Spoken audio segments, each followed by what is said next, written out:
Assalamualaikum warahmatullahi wabarakatuh. Keadaan Arab sebelum Islam pada masa jahiliyah. Jazirah Arab terbagi menjadi dua bagian besar, yaitu bagian tengah dan bagian pesisir.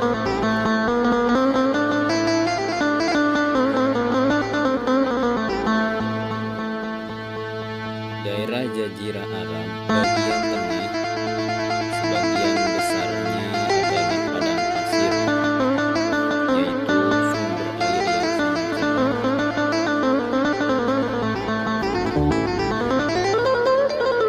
Penduduk di wilayah ini sangat sedikit dan terdiri dari suku-suku Baduy yang mempunyai gaya hidup pedesaan dan nomadi. Mereka berpindah-pindah dari satu daerah ke daerah lain guna mencari air dan padang rumput untuk binatang gembala mereka seperti kambing dan unta. Sedangkan daerah pesisir, bila dibandingkan dengan daerah tengah, sangatlah kecil, bagaikan selembar pita yang mengelilingi jazirah Arab bagian tengah. Penduduknya sudah hidup menetap dengan mata pencarian bertani dan berniaga, sehingga peradabannya lebih maju.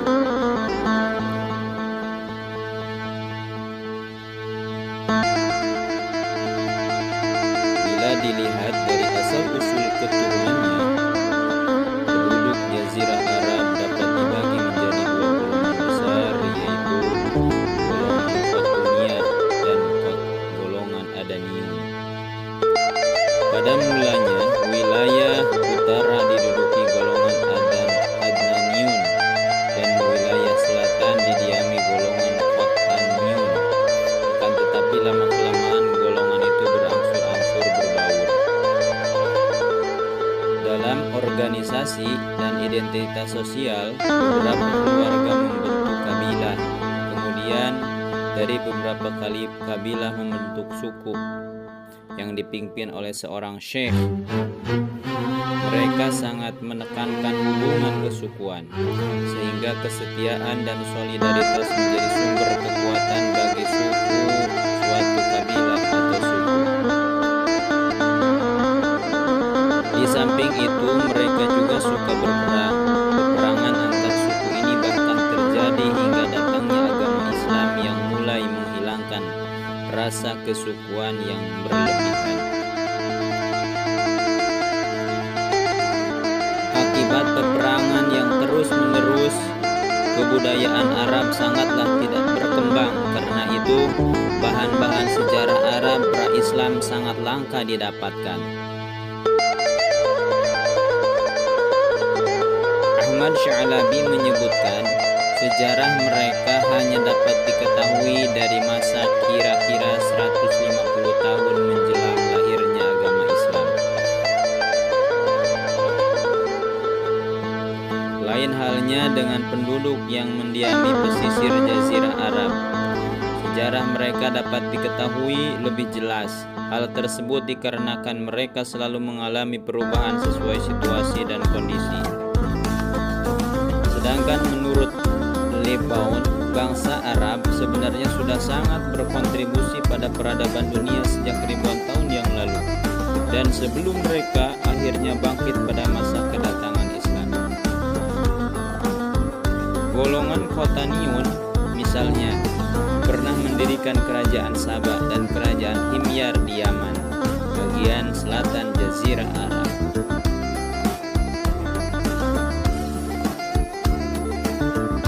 Kerajaan Sabah inilah yang membangun bendungan Ma'arib, sebuah bendungan raksasa yang menjadi sumber air untuk seluruh wilayah kerajaan.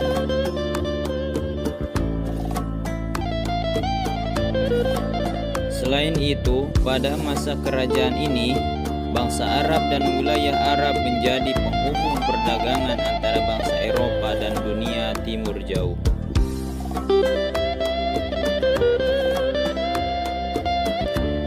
Setelah kerajaan Sabah mengalami kemunduran, kerajaan Himyar lah yang menggantikan dominasi atas wilayah Arab, khususnya Arab bagian selatan.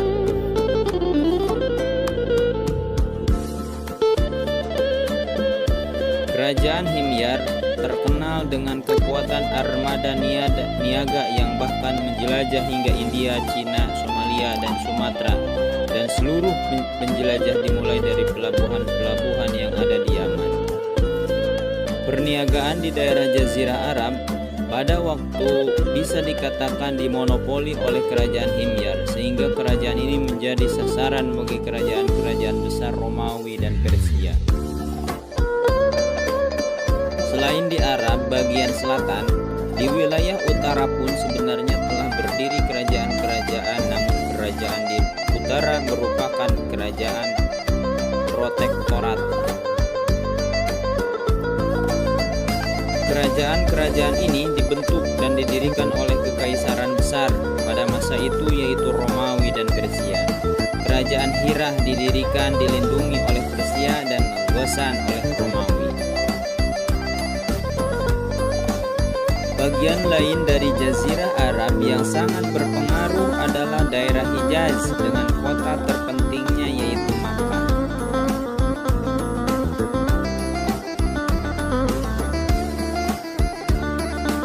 Makkah merupakan kota suci, tempat di mana Ka'bah berdiri. Namun pada masa itu Makkah bukan saja disucikan dan dikunjungi oleh penganut agama asli Makkah saja, tetapi juga oleh orang-orang Yahudi.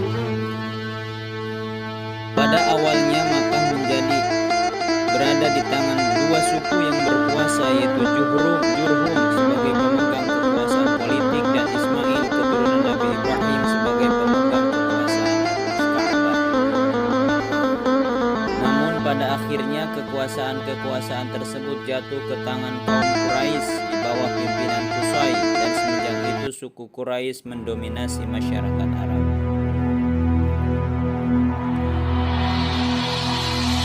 Ada 10 jabatan tinggi yang dibagi-bagikan kepada kabilah-kabilah asal suku Quraisy, yaitu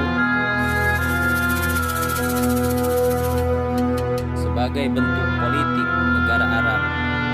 Yang pertama yaitu Hijabah, penjaga kunci-kunci Ka'bah. Yang kedua Sikoyah, pengawas mata air Zam-Zam untuk para peziarah. Yang ketiga Diyat, pemegang kekuasaan hakim sipil dan kriminal.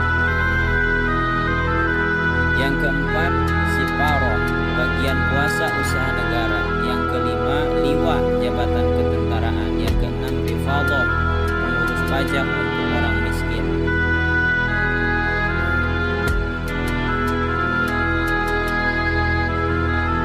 Yang ketujuh Nadwan, jabatan ketua dewan. Kedelapan Khaimah, pengurus balai musyawarah. Kesembilan Khazinah, jabatan administrasi keuangan. Kesepuluh Azlam, penjaga panah beramal untuk mengetahui pendapat dewa-dewa. Dari semua jabatan yang mempunyai pengaruh paling besar akan memakai gelar Rais. Selain agama asli masyarakat Makkah dan agama Yahudi, agama Kristen pun sudah banyak dianut oleh sebagian kecil masyarakat Arab.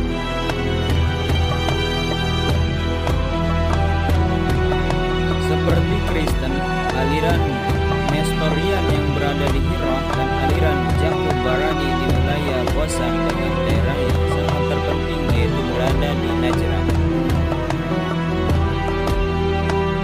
Walaupun agama Yahudi dan Kristen sudah masuk ke Jazirah Arab, bangsa Arab kebanyakan masih menganut agama asli mereka, yaitu percaya kepada banyak dewa yang diwujudkan dengan bentuk berhala. Setiap kabilah mempunyai berhalanya sendiri. Berhala tersebut dipusatkan di Ka'bah.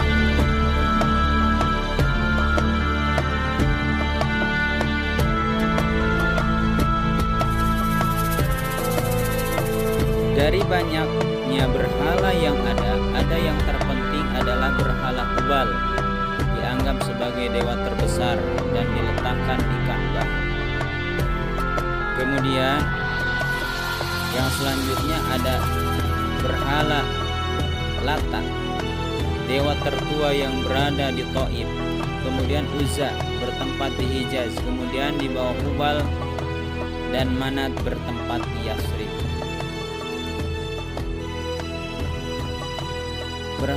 Berhala-berhala itu mereka jadikan tempat untuk menanyakan dan mengetahui nasib baik dan buruk.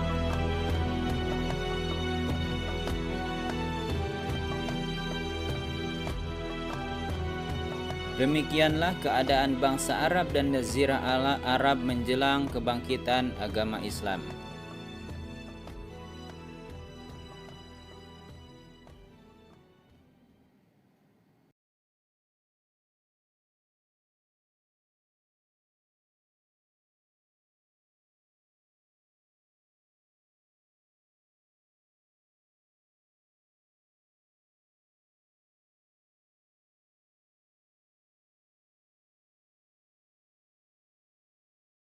Demikian yang bisa saya sampaikan, kurang lebihnya mohon dimaafkan. Wallahul muwafiq ila aqwamit thoriq. Wassalamualaikum warahmatullahi wabarakatuh.